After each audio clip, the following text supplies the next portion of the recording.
Quelques jours à peine après l'inauguration du siège départemental d'Enedis, c'est au tour de GRDF d'investir ses nouveaux locaux à Jessey. L'actualité en bref, c'est d'abord ce nouveau départ pour le principal gestionnaire du réseau de distribution de gaz naturel en France, jusqu'ici installé quai de Dogneuville à Épinal. L'entreprise dispose désormais d'un bâtiment à la hauteur de ses ambitions en matière de transition énergétique. Récupération des eaux de pluie, flotte de véhicules électriques et roulant au biogaz, utilisation de matériaux biosourcés. Le site répond à des standards élevés en matière de qualité environnementale. Une transition écologique qui est au cœur des priorités de GRDF. Dans le département, 2,6% du gaz distribué est déjà issu de la méthanisation. À l'horizon 2030, l'objectif est d'atteindre 25%.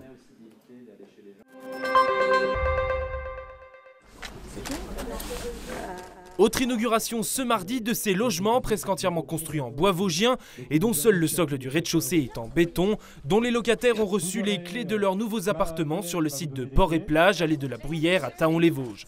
L'acheteur, le bailleur social Vogelis et les constructeurs du bois ont uni leurs efforts pour cet immeuble haute performance énergétique de 3 étages pour 26 logements de 2 et 3 pièces habitables.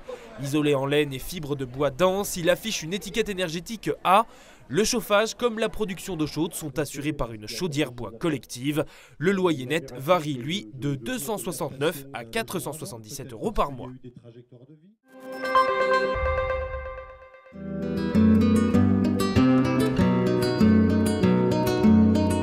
Sébastien Montag est un ancien boxeur devenu artiste plasticien.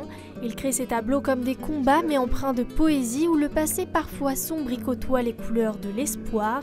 L'artiste travaille la technique des couches de peinture successives et comme autant de strates sédimentaires, ses œuvres sont autant de témoins d'une histoire collective.